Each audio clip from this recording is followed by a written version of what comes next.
మాజీ ముఖ్యమంత్రి జగన్మోహన్ రెడ్డి గారు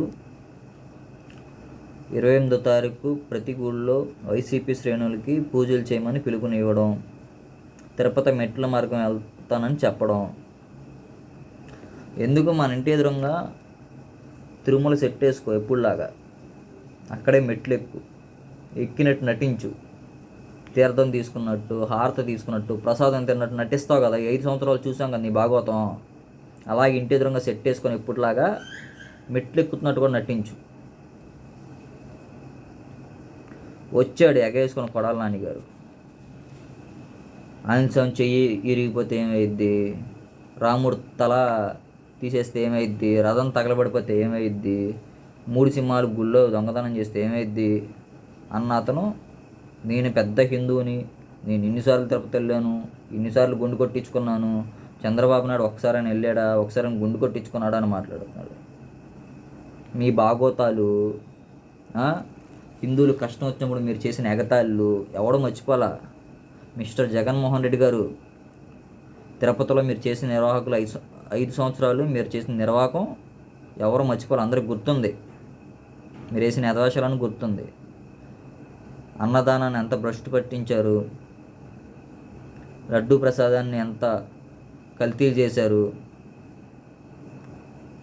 టీటీడీ చైర్మన్గా వేరే మతం విశ్వాసుల్ని ఎలా కూర్చోబెట్టారు, వాళ్ళు చేసిన యథవేషాలు, ఎలాంటి అతన్ని టీటీడీ ఈవోగా వేశారు, టీటీడీ టికెట్లు ఎలా పెంచారు, దర్శన టికెట్లు, అక్కడ శుభ్రత కానీ, అక్కడ ప్రతి విషయం మాకు గుర్తున్నాయి. మీరు చేసిన యథవేషాలన్నీ మాకు గుర్తున్నాయి, హిందువులు గుర్తున్నాయి. ఈ రాష్ట్రంలో మీరు చేసిన ప్రతి మాకు గుర్తున్నాయి, ఎవడో మర్చిపోలా. ఇప్పుడు దొంగ నాటకాలు ఆడకుండా వచ్చి జనసేన పార్టీ, టీడీపీ పార్టీలు గుళ్ళో పూజలు చేస్తున్నారు, ప్రాయశ్చిత్త దీక్ష చేస్తున్నారు అని చెప్పి మీరు కూడా 28వ తారీఖు మీ శ్రేణులకు పిలిపించి పూజలు చేయమనడం అనేది దొంగ నాటకాలు అంటారు. వీటిని చేసిన తప్పు ఒప్పుకోకుండా దాన్ని సమర్థించుకోవటం, ఇష్టానుసారం మాట్లాడటం. మీ వాళ్ళు ఒకడు ఆవులో కల్తీ అంటాడు, ఒకడు వచ్చి ఎదవ పోలికలు రాగి బంగారం అంటాడు,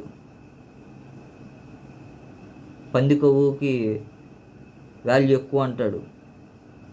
చేసిన తప్పుడు పని దాన్ని కప్పిపుచ్చుకోవడానికి ఇంకా 4-5 తక్కువ పనులు చులకం చేయడం, హిందూ మతాన్ని, హిందూ ధర్మాన్ని, తిరుమలని, వెంకటేశ్వరని, ప్రసాదాన్ని తక్కువ చేసి మాట్లాడతాం, ఎగతాళి చేసి మాట్లాడతాం.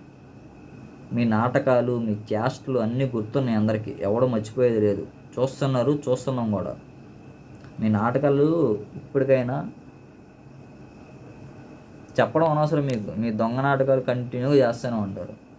మీ శ్రేణులు కూడా, మీ నాయకులు, మీ కార్యకర్తలు ఈ ఇష్యూలో ఎంత దిగజారిపోయి మాట్లాడుతున్నారో రాష్ట్ర ప్రజలు చూస్తున్నారు. హిందువులు, ముఖ్యంగా హిందువులు చూస్తున్నారు. మీ అందరికీ రిజల్ట్స్ రాగానే పారిపోయారు కదా, చిన్న చిన్న నాయకుల దగ్గర నుంచి పెద్ద పెద్ద నాయకుల దాకా భయం వేసి పారిపోయారు కదా. ఇప్పుడు ఒక్కొక్కడు వస్తున్నాడు కలుగుల్లో నుంచి ఎలుకల్లాగా. మీరు చేసిన తప్పులు మిమ్మల్ని వెంటాడతాయి, మీకు తగిన శిక్ష పడుతుంది, కంగారు పడకండి. ఒరే పవన్ కళ్యాణ్ వల్ల అధికారం పోగానే మచిలీపట్నం మాజీ ఎమ్మెల్యే పేరున్నాని పవన్ కళ్యాణ్ గారు అనాల్సిందే. నీ బతుకంతే. అధికారం ఉన్నప్పుడు ఒకలాగా, అధికారం పోయాక ఒకలాగా కాదు. నీ బతుకులు ఇంతేరా, నీ బతుకులు ఇంతే.